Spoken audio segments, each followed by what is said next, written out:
The scent of rain and rejection clung to the castle stones. Princess Isolde stood on the balcony, a ghost in her own home, watching the shifter guards in the courtyard below. They moved with a predatory grace she could never possess, their powerful forms a constant, painful reminder of what she was not.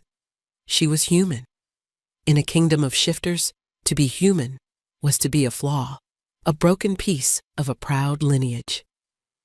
Her mother was a wolf shifter from a noble line, her father a human king whose lands were now failing. Isolde was the disappointing result of their union, a princess without a beast within.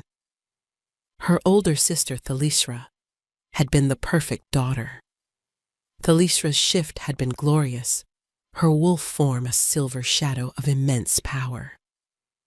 She had married the alpha of a neighboring pack, securing an alliance that had briefly propped up their father's crumbling rule. But Isolde had nothing to offer. No power, no pack, no value. She was just a reminder of a bad bargain. Her father entered the chamber behind her, his steps heavy with the weight of his crown. He did not look at her, instead staring out at the same grim view. "The council has agreed," he said, his voice devoid of warmth. "The tribute is accepted." Isolde's heart seized. Tribute, that's what she was. Not a bride, not a princess, but a piece of property to be traded. "The Wolf King? Zephyros?" she asked, her voice a fragile whisper. "He is the most powerful alpha on the continent," her father replied, as if that explained everything, as if that erased the horror stories. Zephyros was known as the Stone King, a ruler of terrifying power and chilling cruelty. It was said he hadn't been seen in his wolf form in years, leading to dark rumors of madness, of a monstrous curse. "He has demanded a bride to seal our new treaty," her father continued, finally turning to face her. His eyes were cold, pragmatic. "You are the only one I can spare." The words were a physical blow, the only one he could spare, the unwanted one. She felt the familiar shame rise like bile in her throat. She had spent her life being overlooked, her worth measured only by her failures. Now, her final purpose was to be thrown to a monster to save a kingdom that had never wanted her. She looked down at her hands, pale and trembling. They were useless hands, human hands, and they were all she had. Later that day, a young servant boy, barely 10 years old, slipped on the wet stones of the servants' staircase, his cry of pain echoing in the narrow passage. Isolde was passing by and rushed to his side without a thought. His ankle was already swelling, twisted at an unnatural angle, and tears streamed down his soot-stained cheeks. "It hurts," he sobbed, clutching his leg. I know," Isolde murmured, kneeling beside him. The guards would call a healer, but they were often rough and impatient with the staff. Instinct took over. She placed her hand gently over his injured ankle. A strange quiet settled over her, a deep well of calm she could sometimes access. It flowed from her, through her palm, into the boy. She felt the thrumming, sharp edges of his pain as if they were her own, a dissonant chord in the symphony of life. She didn't consciously do anything, she just soothed it. She focused on the feeling of wholeness, of peace, and pushed it towards him.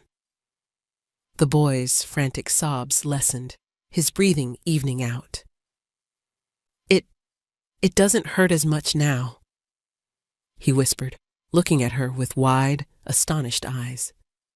The swelling hadn't vanished.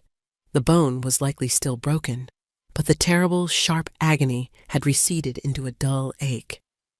Her mother had once called it a woman's comforting touch, a dismissal that had stung. It was seen as nothing more than a gentle bedside manner, a quaint and useless trait in a world that valued claws and fangs. It wasn't magic, not in the way the pack sorcerers wielded it. There were no lights, no chants. It was just a quiet, empathetic connection, an ability to feel another's pain and offer a moment of respite. She helped the boy lean against the wall until a proper healer arrived, then slipped away before anyone could ask questions. This small power was hers alone, a secret she held close. It was a soft, gentle thing in a hard, violent world.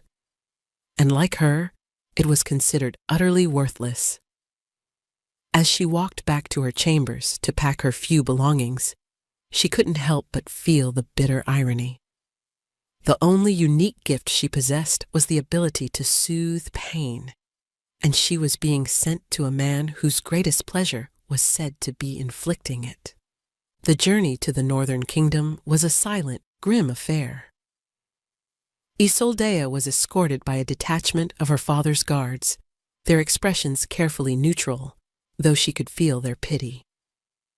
They were delivering a lamb to the slaughter. The lands grew colder, the trees taller and more menacing, the very air crackling with a wild, untamed energy she had never experienced. This was the domain of wolves. As they passed through the outer villages, the shifter folk paused to watch her carriage. Their eyes were sharp, analytical, their senses tasting the air around her. She could feel their judgment without a word being spoken. Human, weak, prey. She pulled her cloak tighter, her insignificance a crushing weight.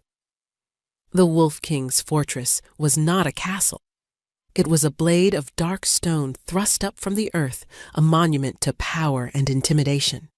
It clawed at the sky, its ramparts patrolled by wolves whose size defied nature. Their howls were not songs, but warnings. Her father's guards handed her over at the gate, their duty done. They did not wish her well. They simply left. Isolde was met by a tall, stern-faced wolf shifter with silvering hair and the bearing of a general. "I am Aedric, Beta to King Zephyros," he said, his voice a low rumble. His eyes scanned her from head to toe, a flicker of something, disappointment, resignation, in their depths. "The king awaits you in the throne room." She was a tribute, a piece of a treaty. Not a bride to be welcomed, but a delivery to be inspected. Aedric led her through cavernous halls of cold granite and dark wood. Banners bearing the sigil of a snarling black wolf hung from the rafters, and every guard she passed looked through her as if she were made of glass. There was no warmth here, no life, only the oppressive silence of absolute authority. The throne room doors were immense, carved from the trunks of ancient ironwood trees. They swung open without a sound, revealing a vast chamber dominated by a throne that seemed forged from shadow and ice. And on it sat the king. She had heard the stories, of course. They called him the Stone King, a man whose heart was as cold and unyielding as the mountains of his kingdom. They said he was a warrior of unparalleled ferocity who had united the northern packs through bloodshed and fear. But the whispers that followed him were darker still. It had been 5 years since anyone had seen King Zephyros in his wolf form. For an Alpha King, the wolf was everything, the source of his power, his connection to the pack, the very essence of his soul. To hide it was an act of profound shame or a sign of a terrible affliction. Rumors slithered through the courts of the continent. Some said he'd been cursed by a witch, his inner beast twisted into something monstrous that he dared not unleash. Others claimed he was afflicted with a creeping madness, that the power of his alpha blood was consuming him from within. The most damning whispers suggested he was broken, his wolf gone entirely, leaving him a hollow shell of a king ruling by reputation alone. His cruelty was legendary. Dissidents vanished. Rivals were broken. He ruled with an iron fist because, the stories went, he had no other choice. Any sign of weakness would see him torn apart by the very wolves he commanded. His isolation was absolute, his court a place of rigid protocol and palpable fear. He took no queen, sired no heirs, and allowed no one close.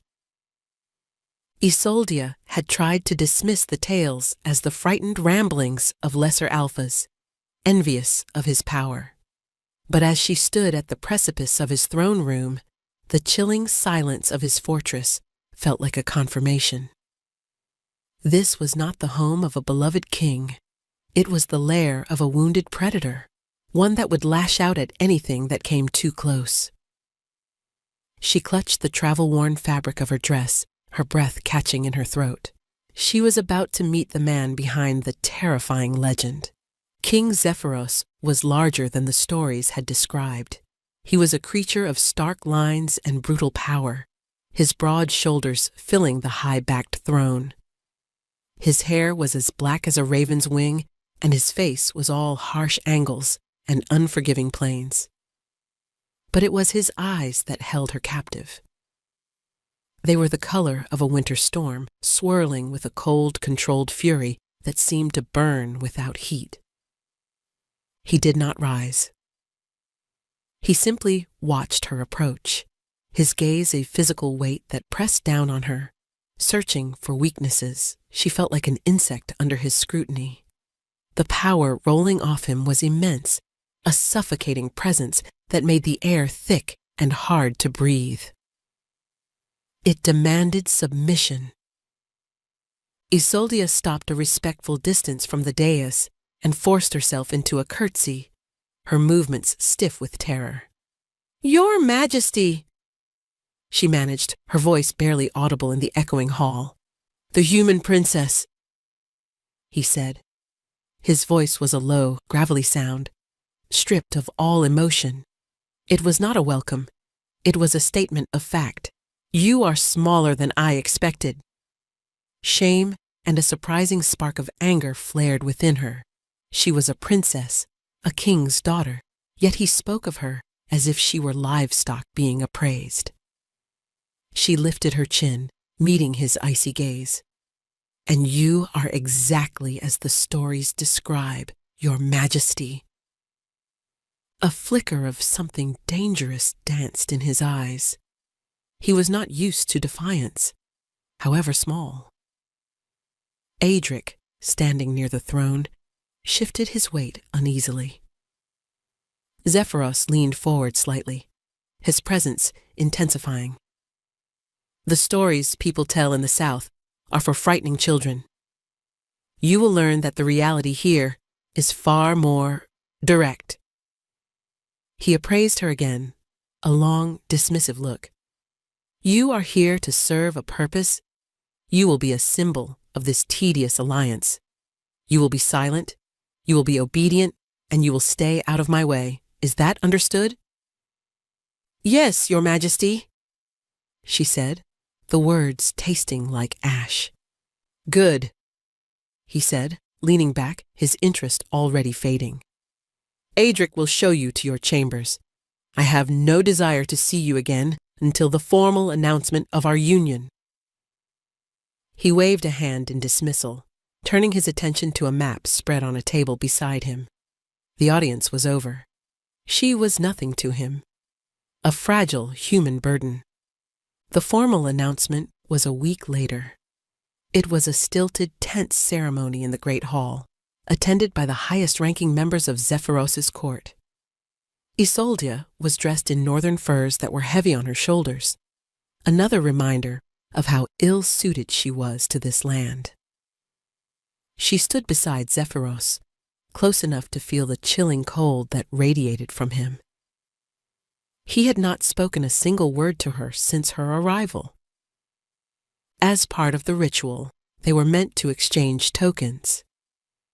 He presented her with a heavy silver necklace bearing his pack's sigil.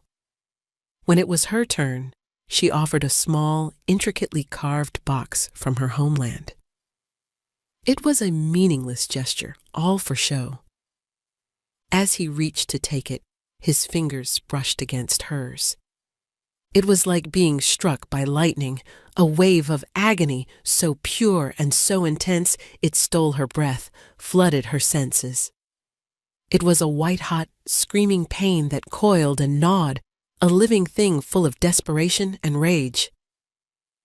For a split second, she was inside his skin, feeling the torment that he lived with every single moment. It was a hell beyond imagining.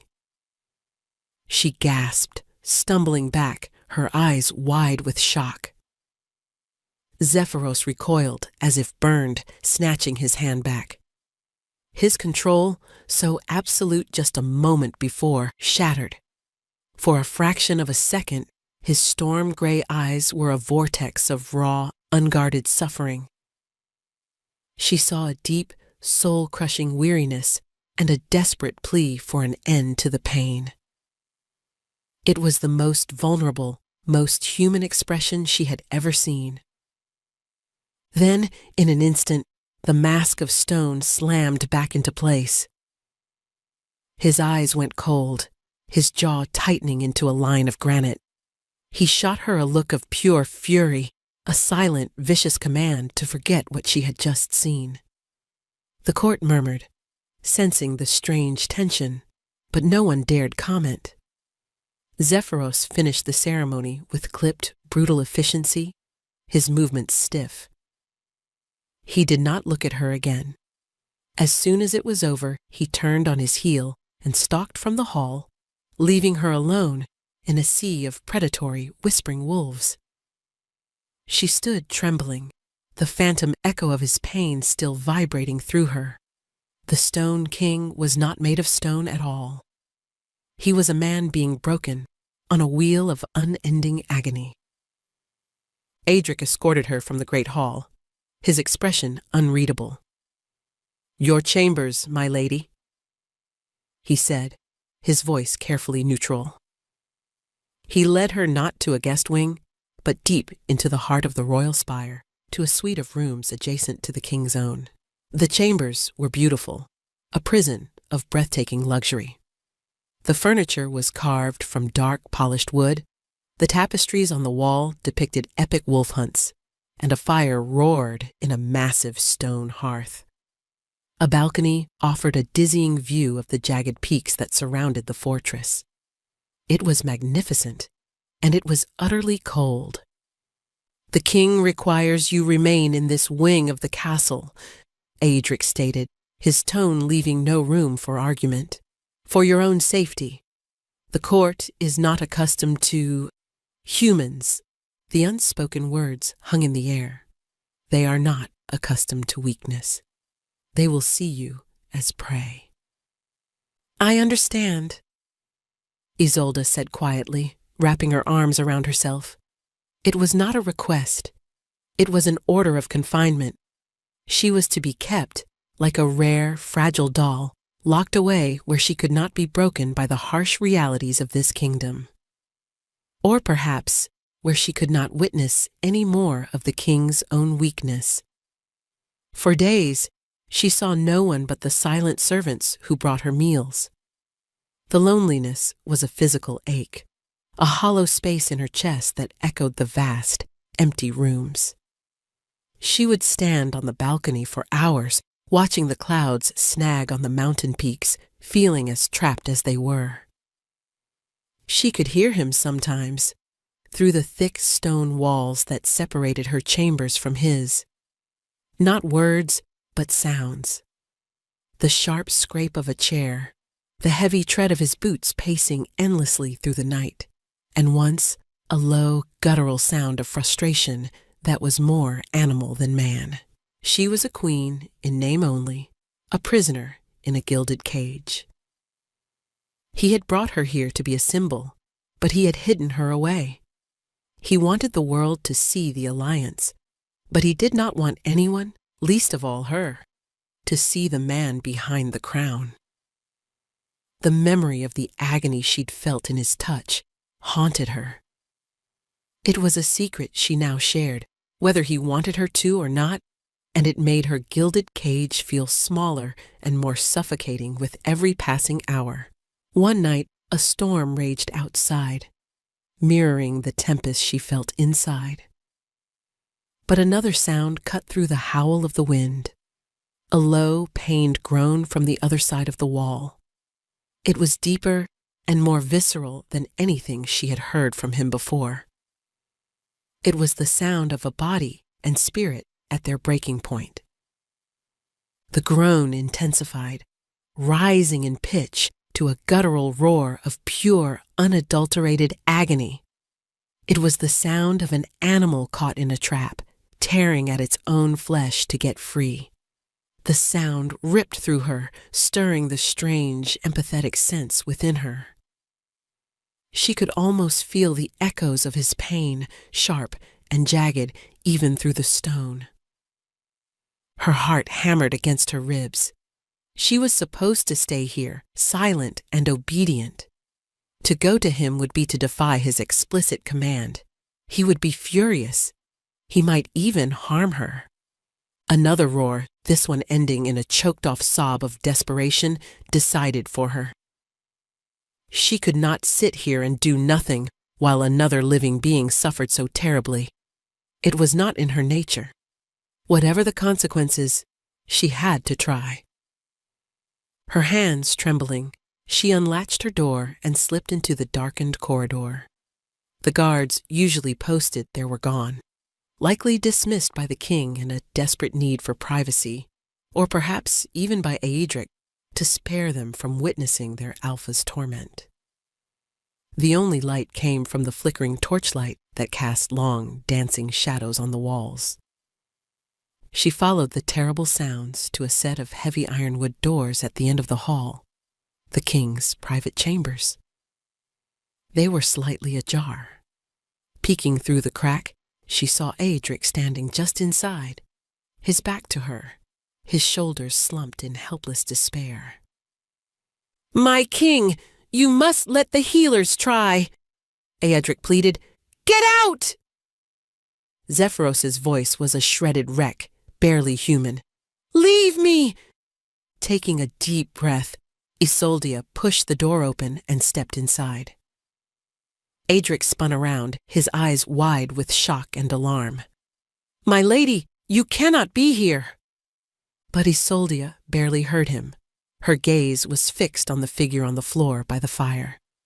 The king was on his hands and knees, his great body convulsing, his knuckles white as he dug his fingers into the stone floor. This was the source of the agony she had tasted. This was his secret hell. Zephyros didn't seem to notice her arrival. He was lost in his own world of pain, his body racked with violent tremors. His silken tunic was soaked with sweat, plastered to the corded muscles of his back, which were spasming uncontrollably. A low, continuous growl of agony rumbled in his chest. "Go!" Aedric hissed at her, moving to block her path. "He will not thank you for this intrusion." "Is it always like this?" Isolde asked, her voice shaking but firm, her eyes never leaving the king. Aedric's face was a grim mask of exhaustion and loyalty. "It is often worse," he admitted quietly. "Nothing helps. No healer, no poultice, no magic." Isolde looked at the mighty Alpha reduced to this state, and she felt no fear. Only a profound, aching compassion. This was not the cold, cruel monarch from the throne room. This was a man being systematically destroyed from the inside out. Ignoring Aedric's warning, she moved forward. She knelt on the cold stone beside Zephyros. He flinched at her proximity, his head snapping up. His storm-gray eyes were wild, unfocused, glazed with a feverish torment. "I told you to get out," he ground out through clenched teeth. "I'm not leaving you," she said softly. Before he could protest, before she could lose her nerve, she reached out and placed her hands on his trembling back. The instant her skin touched his, the full force of his pain slammed into her. It was a tidal wave, a maelstrom of sharp, tearing, burning agony. It was 1,000 times worse than the brief contact during the ceremony. It threatened to drown her, to shred her very consciousness. But this time, she was ready. She braced herself, not fighting it, but accepting it. She opened the well of calm inside herself, letting it pour from her into him. She didn't try to heal the source of the pain. She didn't know how. She simply sought to soothe the symptoms, to blanket the screaming nerve endings in a layer of peace. She felt his pain as her own, and she offered it solace. Slowly, miraculously, the violent tremors racking his body began to subside. The guttural growls softened, and the rigid tension in his muscles eased. He remained on the floor, but the frantic, desperate struggle had ceased. He let out a long, shuddering breath, the first he seemed to have taken in hours that wasn't hitched with pain. He collapsed onto his side, exhausted, his breathing still ragged but deeper. He turned his head slowly, looking at her. The wildness was gone from his eyes, replaced by a stunned, profound disbelief. For the first time in years, the pain was not a roaring inferno. It was a bed of coals, still hot, but bearable. He stared at her hands, still resting on his back as if they were instruments of some impossible magic. "How?" he rasped, the single word full of suspicion, desperation, and a fragile sliver of hope. Their secret began that night. Twice a week, when the pain became unbearable, Aedric would discreetly fetch her, and she would go to the king's chambers. She would kneel beside him and place her hands upon him, sharing his burden until the worst of the storm passed. They never spoke of it. It was a silent, desperate ritual performed in the shadows. He remained the cold, distant king in public, and she the isolated human princess. But the court was a nest of vipers, and secrets rarely stayed hidden for long. Her late-night visits, however discreet, were noticed. Whispers began to circulate. The human princess was not just a symbol. She was the king's personal pet, summoned to his chambers for his pleasure. The rumors were crude and demeaning, painting her as a human whore who had somehow bewitched their powerful alpha. The source of the most venomous whispers was Lord Caltharis, Zephyros's uncle. He was a powerfully built wolf with a cruel sneer permanently etched on his face, a traditionalist who believed strength was the only virtue.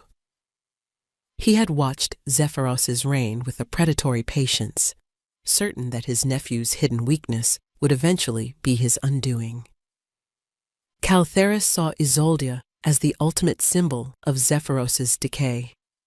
To take a human bride was a disgrace, a contamination of their pure bloodline. That Zephyros now seemed to favor this fragile creature was, to him, proof that the king's mind was failing along with his body.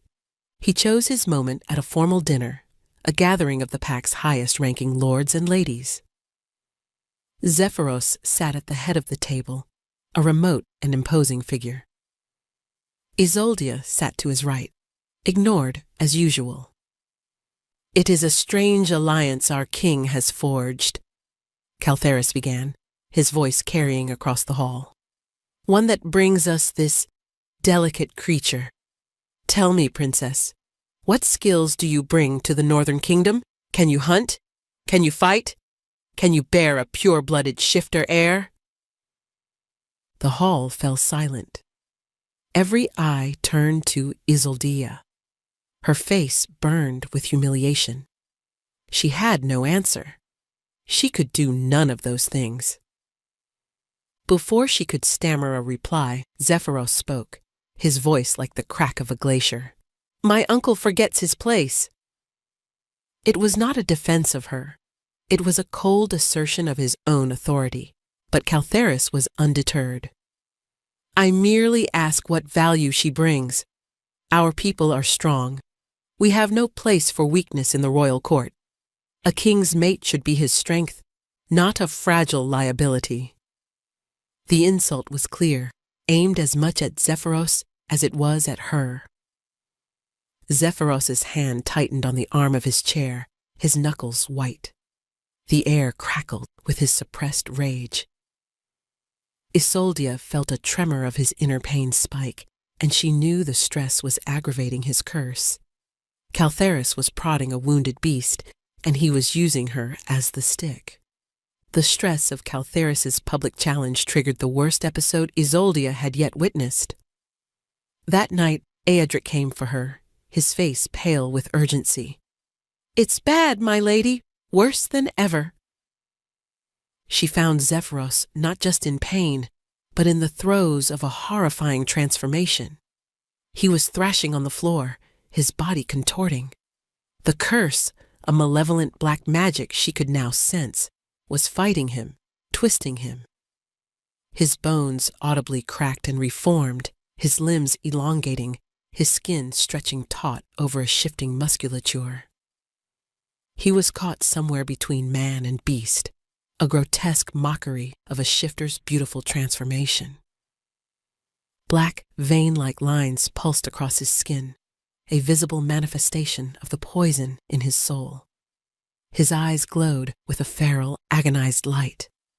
This was not his wolf. This was the curse, a monster wearing his skin.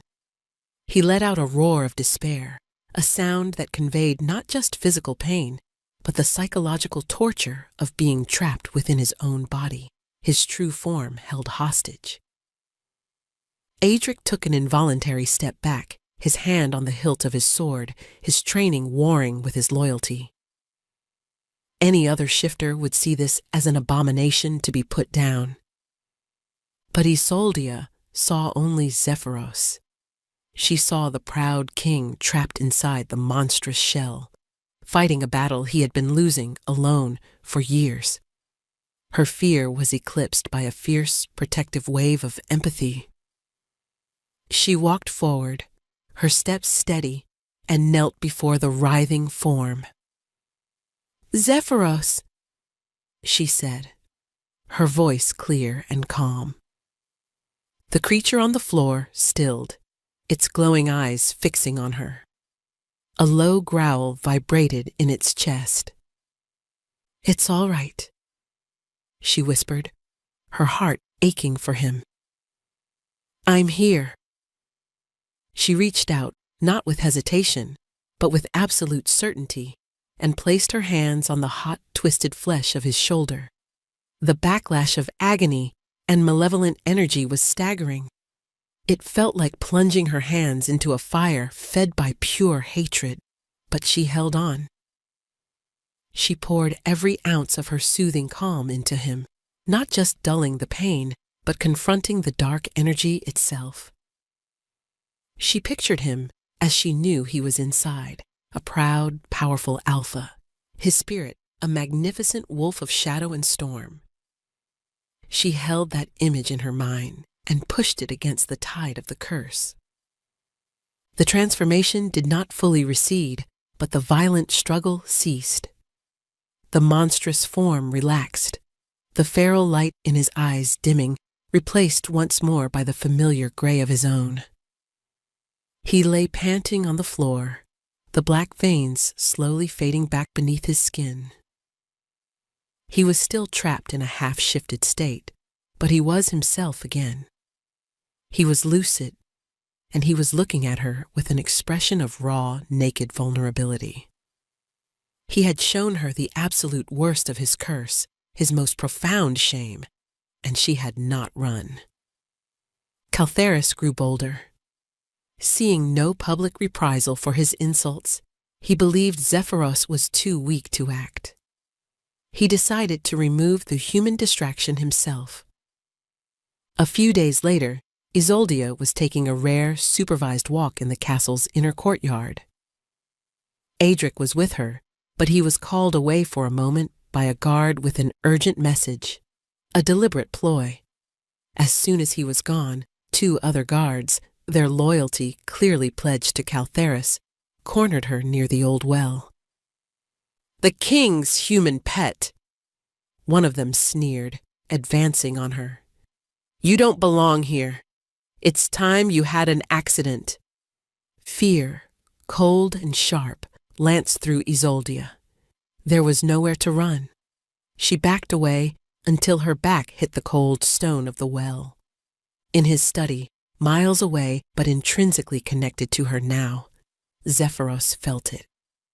A spike of pure terror, so sharp and so clearly hers that it cut through the ever-present fog of his own pain. Her fear was a scream in his soul. He didn't think. He acted. He burst from his chambers, moving faster than any human eye could follow. The guards in the hall saw only a blur of black and a gust of wind as their king, who had not been seen moving at speed in years, sprinted through the castle. He exploded into the courtyard just as the guards grabbed Isolde's arms. A roar of pure, possessive alpha fury ripped from Zephyros's throat. It was a sound of absolute command and lethal promise, a sound the court had not heard in a long, long time. It shook the very stones of the castle. The 2 guards froze, their faces draining of all color. They dropped Isolde and fell to their knees, heads bowed in terror. Zephyros didn't slow. He crossed the courtyard in 3 long strides and placed himself in front of Isolde, shielding her with his body. His storm-gray eyes burned with a cold fire that promised death. The ambient power rolling off him was staggering, pressing down on the traitors, suffocating them. This was not the pained, reclusive king. This was the Alpha of the North in all his terrible glory. "You will not touch her," he snarled, each word a spike of ice. "She is mine. She is under my protection. Anyone who raises a hand to her answers to me." He turned his head slightly, his gaze meeting hers over his shoulder. The fury in his eyes softened for a fraction of a second, replaced by a raw, fierce possessiveness that was both terrifying and thrilling. He had just publicly declared her his, not as a political token, but as a territory, a treasure to be defended with his life. The entire court, drawn by the roar, watched from the windows in stunned silence. The Stone King had finally shown them a crack in his armor, and it was in the shape of a human princess. Zephyros dealt with the traitorous guards swiftly and without mercy, his actions a brutal reminder to all of who was in command. Then he escorted Isolde back to her chambers himself, his hand a firm, proprietary grip on her arm. He dismissed the servants, plunging the room into an intimate silence broken only by the crackle of the fire. The adrenaline had faded, leaving them both raw and exposed. The public declaration hung in the air between them, a thing of terrifying weight. "He will not try that again," Zephyros said, his voice rough. He was pacing the room, the controlled energy of the Alpha still thrumming beneath his skin. "Why did you do that?" Isolde whispered, still shaken. "In front of everyone." He stopped and turned to face her, his expression torn. The mask was gone. In its place was the weary, tormented man she had come to know in the privacy of his suffering. "Because I could not bear the thought of them harming you." The admission was gravelly, forced from a place he kept locked away. "The curse," he began, finally giving voice to the secret that had defined his life. "It was a blood witch. During the Unification Wars, She bound my wolf, tied it to my pain. The more I suffer, the stronger the curse becomes. And the stronger it gets, the more I suffer. To force a shift, it would either kill me or unleash that thing you saw.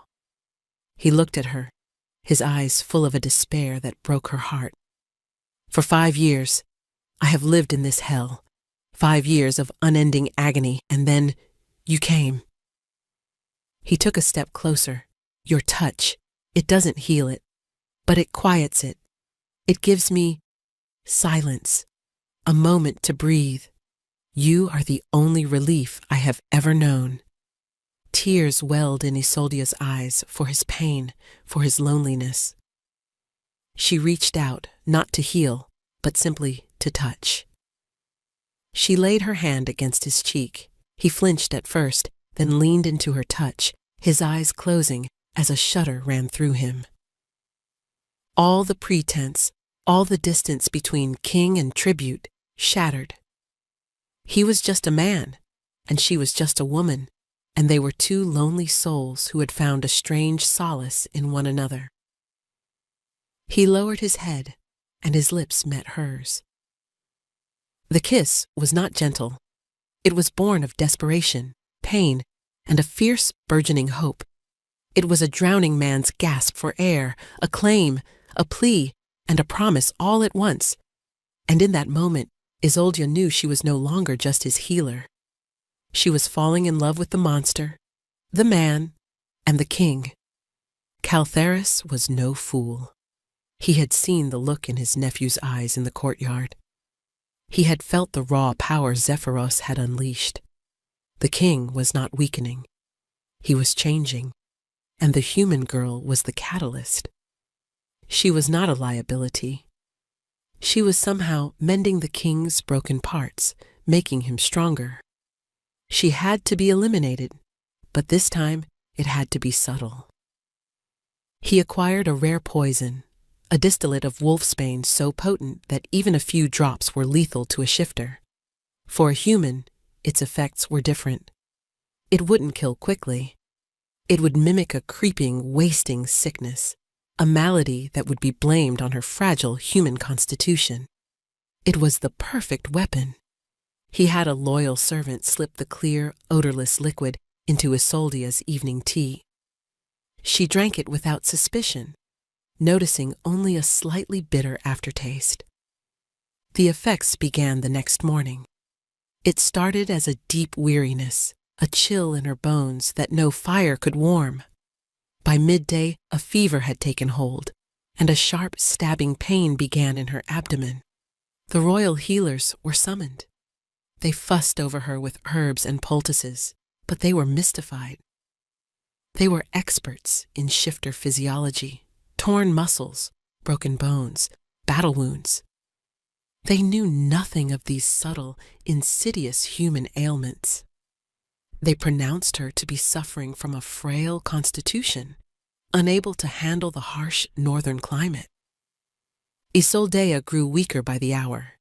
Her skin became pale and clammy, her breathing shallow.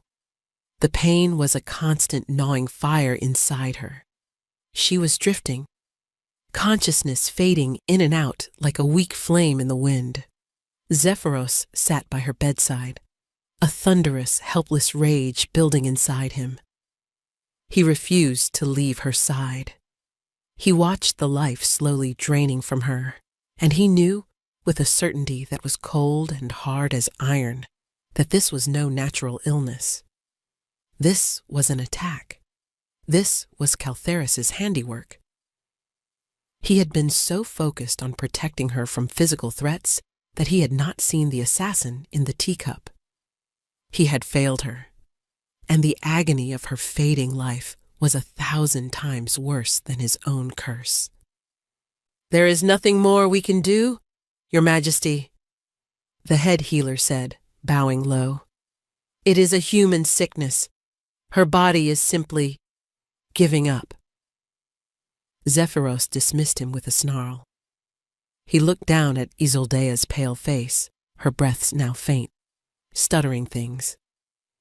He could feel her life force dwindling, and it was like a part of his own soul was being extinguished. He felt her pain, a faint echo of the inferno she must be experiencing, and it fed his own curse, making the monster within him stir and claw at its cage. He knew what poison it was. He could smell the faint, acrid scent of wolfsbane clinging to her, a scent his shifter healers had missed. It was a poison for wolves, a poison he understood, and he knew there was only one way to purge it. It required the full, untainted power of a healing alpha shift, a surge of pure life force that could burn away the toxin. But his shift was corrupted. His wolf was bound. To force the transformation now, while the curse was strong and agitated by his grief, was a death sentence. It would either tear him apart from the inside, or it would unleash the twisted mockery of his wolf, a creature of pure agony that would destroy everything in its path, including her. Adric stood in the doorway, his face etched with dread. "Zephyros, you cannot," he said, reading his king's intent. "It will kill you. If she dies, I am already dead," Zephyros replied, his voice hollow. He looked at Isoldea's still form, at the woman who had walked into his hell and offered him peace. She had faced his monster without fear. How could he do any less for her? He made his choice. He would risk his life, his soul, his kingdom, all of it for her. He would rather die as a man fighting for the woman he loved than live as a king who let her perish. He knelt beside her bed, took her limp hand in his, and closed his eyes. He reached deep inside himself, past the layers of pain and rage, searching for the faint, slumbering heartbeat of his wolf.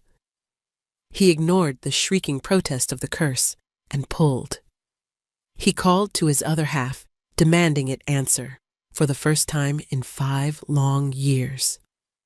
The fight was instantaneous and apocalyptic. The moment Zephyros called upon his wolf, the curse met him with the force of a hurricane. Agony, white-hot and absolute, ripped through every cell of his body. The black veins erupted across his skin, and his bones began to crack and shift, the monstrous transformation beginning against his will.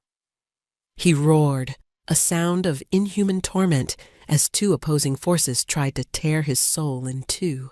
On the bed, Isoldea was roused from her feverish haze by his cry. Through the fog of her own pain, she saw him. She saw the familiar, terrible signs of the curse taking hold, but she also saw the desperate struggle in his eyes. He was doing this for her. He was trying to sacrifice himself to save her. A fierce, primal energy surged through her. It was not the gentle, soothing calm she was used to. It was a powerful, defiant love. She would not let him do this. She would not let this curse win. With a strength she didn't know she possessed, she pushed herself up and reached for him, her fingers finding his arm. He was burning up, his skin a road map of pulsating dark magic. This time, she did not just soothe. She did not just share the burden. She attacked. She poured her entire being, all her empathy, all her love, all her fierce desire for him to be whole, into him. She met the malevolent, hateful energy of the curse with its polar opposite, an unconditional, selfless acceptance. She didn't just push against his pain. She embraced it, claimed it, and showed it a light it had never known. She showed it love. It was the key. The curse, a creature born of hatred and pain, could not withstand the purity of her gift. It was like dousing a flame with pure water. The dark magic recoiled, hissing and weakening. Zephyros felt the shift in the battle. He felt her strength bolstering his, her light driving back the shadows. With a final, triumphant roar, he threw his head back. the monstrous transformation halted, receded, and was replaced by something beautiful and true. Silver-black fur sprouted, his form flowing into the powerful, graceful lines of a great wolf. The shift was complete. He was whole. He stood before her, a magnificent animal, larger than any wolf she had ever seen, his eyes the same intelligent, stormy gray. He was free. He lowered his massive head to her, and with infinite gentleness, he nudged her with his nose. Then he opened his jaws and closed them carefully around her neck, his canines barely grazing her skin. It wasn't a bite to harm, but a mating claim, an alpha's most sacred bond. A surge of his own pure, uncorrupted life force flooded into her, burning the wolfsbane from her veins like a cleansing fire. The pain vanished, the fever broke, and strength flowed back into her limbs. The human princess had saved the king, and in doing so, the king had claimed his mate. The retribution for Lord Caltharis was swift and public. Zephyros, in his full glory as Alpha King with his wolf restored, confronted his uncle before the entire court. The evidence was undeniable, the traitorous guards having confessed everything.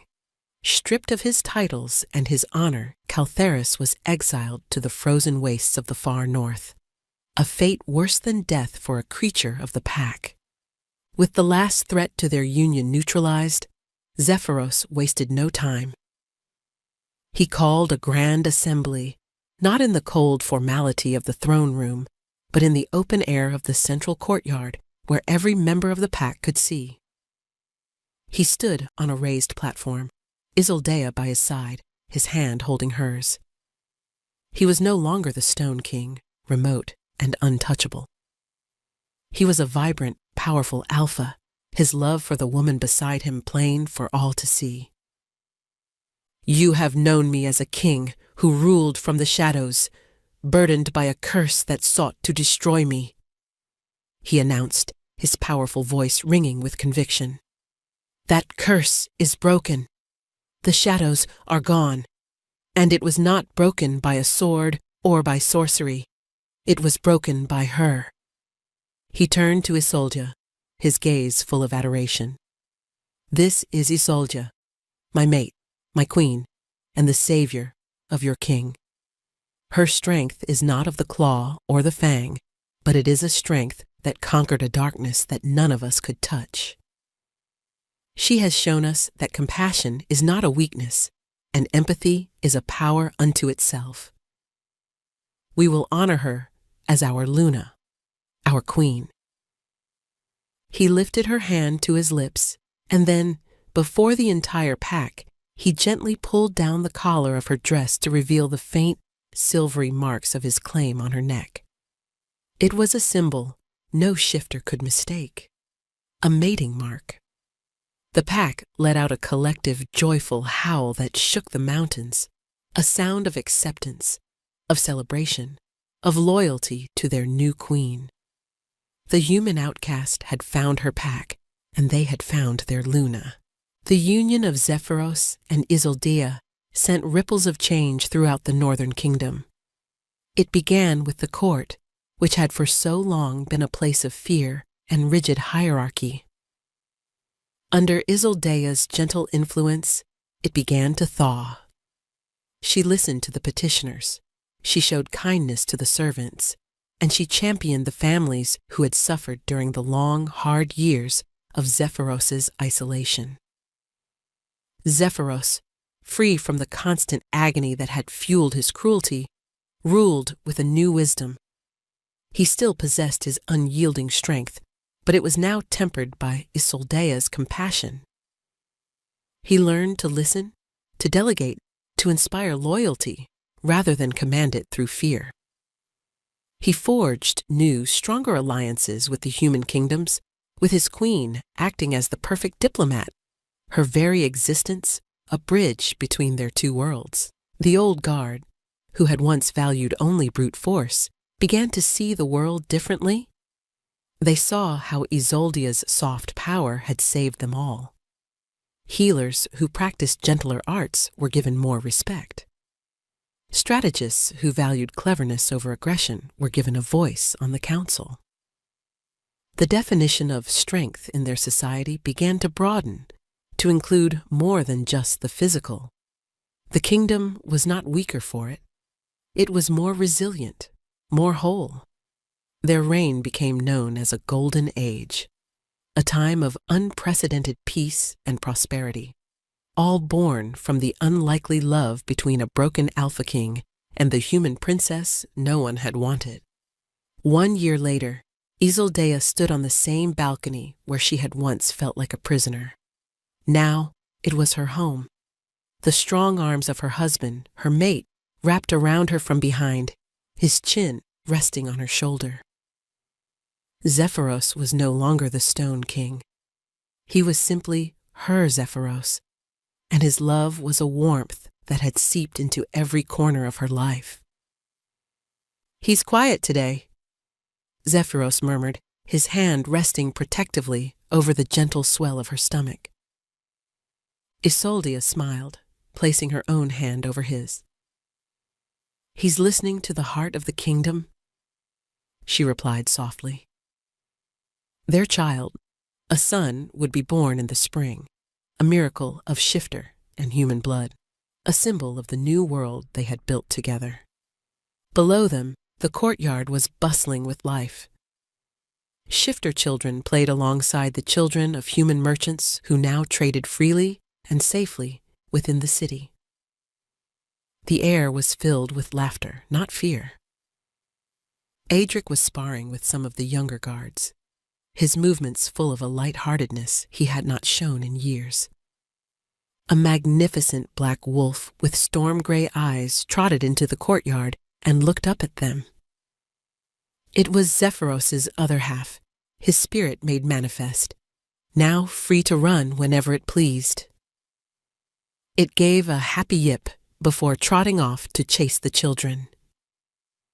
"I never thought happiness was possible," Zephyros whispered into her hair, his voice thick with emotion. "I thought my life was meant to be in agony." Isolde turned in his arms, cupping his face in her hands. She looked into the eyes that had once held so much pain and now held only a deep, abiding love for her. "We found our way out of the dark together," she said.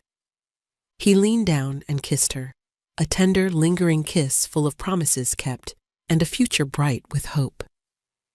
The human princess and the Wolf King had not just saved each other. They had built a new kingdom, founded not on power or fear, but on a love that had been strong enough to heal a broken crown and unite two worlds as one.